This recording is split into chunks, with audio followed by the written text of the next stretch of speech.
yow yaay directeur de la formation et de la communication ci ministère de l'éducation li waral waxtaan wi démb syndicat yi la ñu invité ci mouvement d'humeur bi nga xamante ne door nañ ko démb ba léegi ñaari fanu débrayage du bu njëkk nag ndax moo di seen 3e plan d'action SAEMS ak CUSEMS ak am na ñeneen ñi nga xamante ne sax ñu ngi soobu ci grève ñoom nag li ñuy gën di ñaxtu moo di application wu accord ya nga xamante ne signé woon ngeen kook ñoom atub 2018 ba léegi waaye lii leen gën a merloo sax moo di daanaka nguur gi ak kilifa yi dañ leen di tànqamlu ba plénière yi sax amatul pourquoi boobu ba léegi mënaguñ leen dégg ñoom syndicat yi. waaw ñu ngi nuyu auditeurs RFM yëpp di leen gërëm aussi ci invitation bi parce que nañu permettre ñu leeral yu bare bari xam nga di wax ni dañ leen tànkam lu loolu mu mënul nekk parce que syndicalistes yi je sais que man bi ma fi ci li ma fàttaliku au moins bokk naa ci lu ëpp juróomi audience yoo xam ni toog nañ ko ak ministre de l'éducation nationale. ñoo déposé préavis de grève ba léegi. bokkul ak ndaje yi nga xamante ne ñoo jiitu. waaw mais ñoom récemment li ma wax ni matul xamante ci ay 15 jours lay yem tous les ministres impliqués recevoir nañ leen muy éducation muy fonction publique di finance urbanisme ñëpp recevoir nañ leen waxtaan ak ñoom ci plateforme bi xam nga souvent ñoom dañoo réussir benn communication non respect des accords suñ ko waxee rek journalistes yëpp daal di koy répéter mais accords yi ay point la point bu nekk am na tur am na sant te suñu waxalee yàlla accords yi tey li tubaab di wax dépérir maanaam bu amoon yaram léegi amatul yaram. donc concrètement lu bëri jot ngeen ko def. mais absolument mën nga ci ñëwaat très rapidement ñu parce que lu mu bëgg saa bu ñu ñëwee ñoom ñu génn accords yi ñu wax leen non respect des accords ça veut dire quoi ça veut dire respecté wuñ benn accord ça veut dire gouvernement bi deful dara c'est-à-dire accord yi dafa am buñ nga 2014 33 points la woon ba ñu defee révision résumé accords yi 2018 ñu nekk ci ay 8 points am na ay accords yoo xam ne nekkatul ci plateforme bi boo jëlee bu njëkk li ñuy wax donc reclassé de 2006 nekkatul ci accords yi boo jëlee formation des titulaires de diplômes spéciaux kooku tamit nekkatul ci protocole bi jóge na fa waaw tey jii boo jëlee formation des instructeurs adjoints ñu déparé woon ci 21000 tey li ci des ci périmètre bi matul 500 à part bon ñi nga xam ni bon dañu leen recalé matul 500 ndax loolu lu leer la ba grève bu mujj bi lu ñu réclamé fii dañu jëlee indemnité logement bi 60 000 yóbbu ko 100 000 francs président de la république def na ko donc il faut ñu arrêter et puis journaliste aussi di bañ di répéter accord non respecté xam nga boo ko seetloo ñoom à chaque fois dafa am lu ñuy jiital. mais même bu fekkee ne benn poñ la. ab accord la woon. te ba léegi appliqué guñ ko. non amul benn point boo xam ni appliqué wuñ amul. y a un problème d'abord nee nañ ci formation des administrateurs scolaires loolu point la boo xamante ni ba léegi nii ça n'avance pas. non corps des problème compréhension nañ am ñoom dañuy réclamer corps des administrateurs scolaires comme ni mu amee corps des administrateurs civils d'accord uñ ci woon parce que ci note de position gouvernement bi li mu d'accordoon mooy les administrateurs du système ñu former leen ñoom ñu nañ ko def corps parce que boo ko defee corps ça appelle ay indemnités beneen donc loolu mooy difficulté bi mais gouvernement bi bañu ko bi ci tegu xam nga boo gisee am na ay jamono lenteur administrative lañ jiitaloon 2014 ñu def opération coup de poing dégagé loolu tey jii donte li amaguñu rythme désiré mais quand même rythme bi léegi vraiment accéléré nañ ko am na ay jamono ñu wax problème formation titulaire diplômes spéciaux instructeur adjoint loolu waxtuñ ko léegi li ñu jiital kay mooy système de rémunération. ci laa bëggoon ñëw système de rémunération yu après étude wa nga xamante ne yàgg na ba léegi pourquoi ba léegi mënugu leen toog déggoo ci.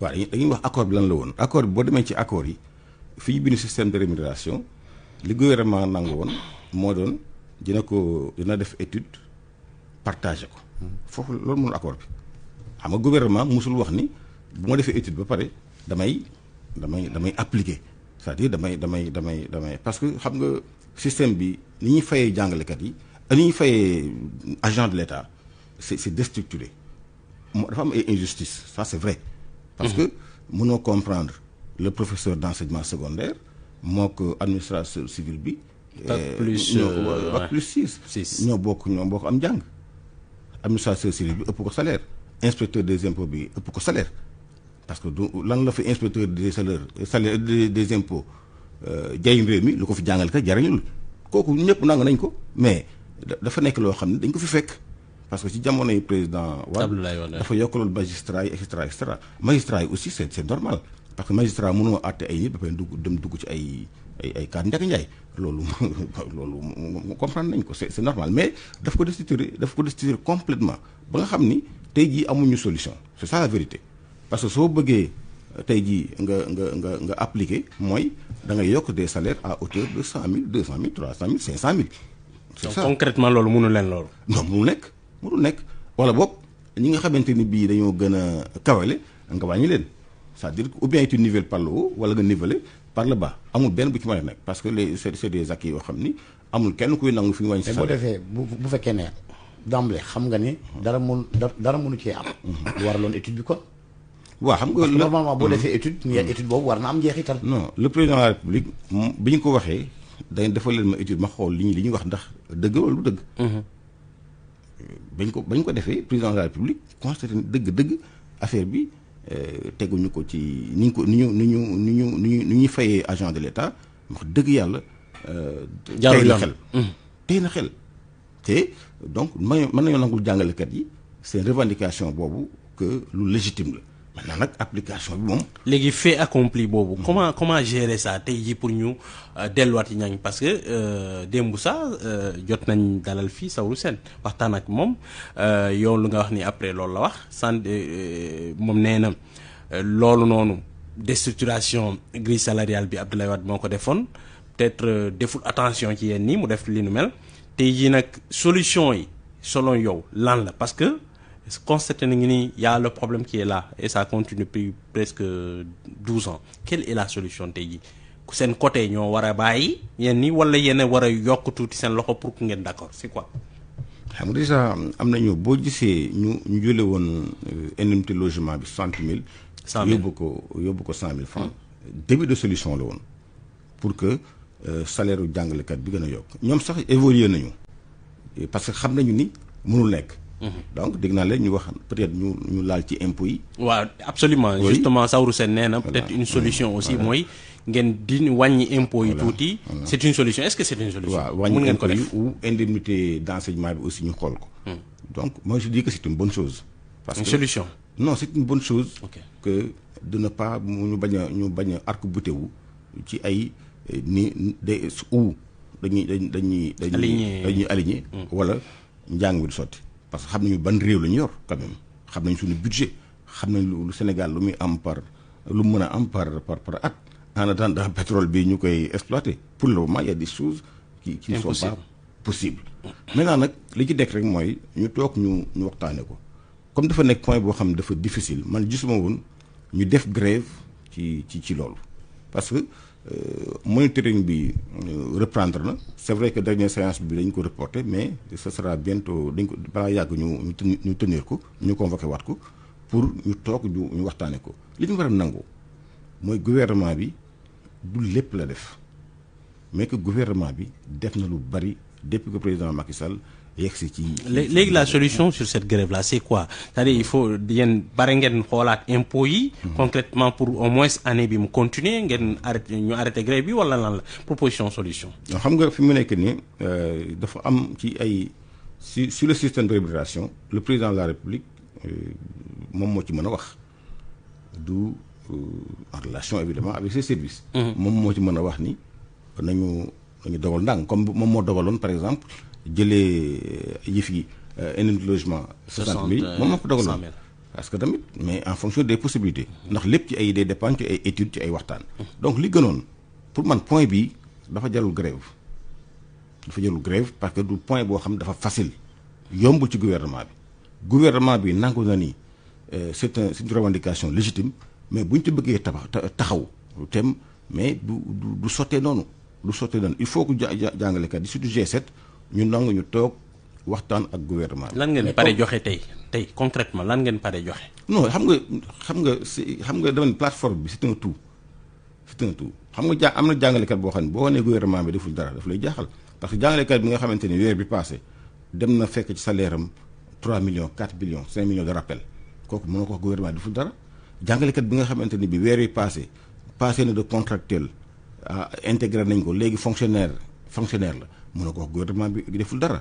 léegi nag dafa am point boo xam ni dafa difficile kooku dañ ko mës a nangu point boobu maanaka pot de banane la quoi boo xam ni fi la ko gouvernement bi fekk léegi nañu toog ñu continuer moniteur bi ñu waxtaan. justement fa laa bëggoon a monitoring boobu pour ngeen continuer ko. te ñoom ñu ngi ci grève ngeen di ko reporter élèves yi la ñu gën a sacrifier.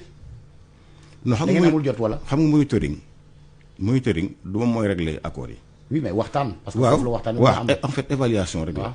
lan lañ defagum fan lañ ci toll. donc ku ki ne département bu nekk wax ni fi laa toll ci mbir mi loolu rek mooy monitoring mais les problèmes des enseignants sont réglés au quotidien parce que démb rek man toutes les 48 heures man damay nekk en contact avec des secrétaires généraux de syndicats du G7 pour des questions yoo xam ne dañ ko régler man dama koy def le directeur des ressources humaines daf koy def le ministre daf koy def kenn daf koy def c'est-à-dire problème mu jàngalekat moom c'est chaque jour qu'on règle ça que mu nekk réunion ou pas réunion parce que les problèmes du question fi leen di réglé moo ci service yi ñu règle problème. les lenteurs administratives point la boo xamante ni day ñëwaat est-ce que mun ngeen tey pare ngeen tey utiliser les technologies de l'information de la communication xarala yu bees yi jàppale enseignants yoo xamante ni peut-être ñu ngi ci région yi pour ñu bañ a ñëw ba Dakar pour régler yenn problème parce que ils reviennent sur ça souvent. oui loolu moom c'est irréversible. dafa processus yi commencé nañ ko de dématérialisation commencé nañ ko donc ñu ngi doon nañ def testing bi ak fonction publique def nañ ko au niveau de Kaolack ñu ngi koy tester dispositif bi ça va fonctionner ñun aussi. ça va fonctionner quand oui c'est cette année. ñu ngi commencé def testing bi avant ñu passer à la généralisation. ñun aussi au niveau de l'éducation nationale parce que actes yu bëri via le numérique lañ koy jàllale. les OS là bu ñu ko produire immédiatement enseignant bi mën na ci jot am nañu Mirador am nañu Siemens donc ñun nous sommes dans le processus c'est-à-dire dématérialiser donc les actes là de gestion comme les actes administratifs loolu mootu la ñàkk c'est-à-dire c'est un processus qui est irréversible qu'on a entamé maintenant nag c'est un dispositif qu'on a mis en place qu'on est en train de tester jàpp naa ni fii ak déwén moom. D'ici l'année prochaine ça devrait donc aller voilà. coow la ci Afia ab vidéo dugg ci réseaux sociaux yi. mu indi ceex coow ba ñu naan dañuy relever directrice beek lu ni mel. weddi am na ci waaye ay fan ci tegu ñu yóbbu fa. ay 25 table banc est-ce que waruñu woon jiital ci loolu. et puis loolu aussi est-ce que ndax du provoquer lu ni mel chaque fois école yi am abri provisoire faw ñu commencer door vidéo yi de. non table banc problème ci système bi. waaw dafa am déficit ci jàngale moo tax daaw ñu jël juróomi junni jàngalekat am déficit ci table banc donc moo tax daaw ñu commandé 300 000 table banc. mais 25 yi ngeen fa yóbbu fu ñu nekkoon. 25 yi ngeen fa yóbbu. waaw moom laa bëgg expliquer nii il faut comprendre que ñun dañuy tabax ay classes communes yi dañuy tabax ay classes classe boobu ngeen di wax ministère taboo ko. commune moo ko tabax. parents d'élèves aussi loolu kay turu classe maa ngi ñëw voilà parents d'élèves aussi nekk ci ay briques. waaw maa ngi ñëw parents d'élèves aussi dañuy tabaxi ay classes xam nga ministère bu moom buy tabax classe dina prévoir équipement mais parents d'élèves yi wala ay bonne volonté mën nañu tabax ab classe noonu rek parfois sax ministère bi mën na ko bañ a yëg parce que yéen toog yéeg rek ñu ni bon tel collectivité locale tabax na tant de salle de classe tabax duñ ko sax yëg donc su problème amee bu ci problème amee nag. nous sommes obligés ñun en tant que ministère ñu trouver ay solutions. loolu ñuy tabax ji waaye nag bu classe bi amee ba ay élèves nekk ca waa xam ngeen ko. non d'accord non en principe c'est ça mais affaire yi aussi yombul comme niñ ko pensé c'est-à-dire que yu fi tamit xam nga ministère moom day wax ren damay defar tant de table banc pour tant de classe bu fekkente ni am na ñee ñu tabax classe am ñee ñu tabax école aussi. da koy c'est-à-dire day fausser les données. mais est-ce que lii joxul raison. ñi neewoon ni koppar gi ngeen jégle loon tenue scolaire yi. dañ ko waroon yóbbu par exemple ci yeneen tabax ay salle de classe ak itam def ay table banc. c'est comme si defuñu loolu. c'est-à-dire déjà non maa ngi ñëw projet bi kenn gisul. xam nga un pays c'est un tout. en vérité xaalis boobu ça ne fait que transiter par le ministre transfert lay doon. dañ koy transférer au niveau du ministère de l'artisanat. Président de la République moo bëgg a jàppale ay tailleurs parce que aussi comme ni ñu war a jàppale école bi noonu la ñu war a jàppale artisanat bi kooku c'est une politique de l'état moo ko décidé. donc su fekkee dafa wax ay bourses daf ñu tuddaale mais nous on fait que transférer le fonds day sax wax naa ne jamono jooju. xaalis boobu maa ngi ñëw oui comme par exemple artisanat on a décidé je pense que si je me trompe pas il y a un pourcentage je ne sais plus 17% de la commande publique ñu war a jox artisanat parce que aussi il faut ñu jàppale leen. loolu ce n'est pas une décision du ministère de l'éducation nationale c'est une décision de l'État mu bëgg a jàppale donc un secteur. mu jaarale ko foofu du décision ministère mais ministère itam mbir mi da koo intéressé war na la mën a xam lii mooy sama priorité. non mën na naan par exemple ay table banc la gën a yittewoo que ay tëdd. am na 3 programmes spéciaux. benn bi recrutement enseignant la commencé na bi ci def table banc la commencé na fi ma waxee yow nii chaque jour un produit de table banc ñu ngi koy yóbbu ci l'école yi. tenue scolaire fan la toll ci ordre de priorité boobu. fan la féetee non ma tenue scolaire yi dama la bëgg a expliquer ne ñun. xam nga tenue amoon na dama le président l'État moo décidé que day jàppale un secteur pour 10 milliards par an mu jagal ko affaire blouse ñun loolu lañ ci am. mais le ministère moo jug ne dafay defar confectionner ay tenue ak yooyu c'est-à-dire un pays aussi c'est un tout. À quand la fin des abris provisoires? Normalement d'ici 2026 ça devrait affaire bi jeex parce que. léegi y a un programme qui est en train de résorber les abris provisoires ñun 12 000 lañ fi fekkoon on est à moins de 5 000 li ci ëppoon solo rek mooy le mal a été coupé à la racine léegi pour ñu autoriser la nga ubbi donc benn cycle bu bees nécessairement il faut nga am classe bu am table banc sinon kenn du autorisé.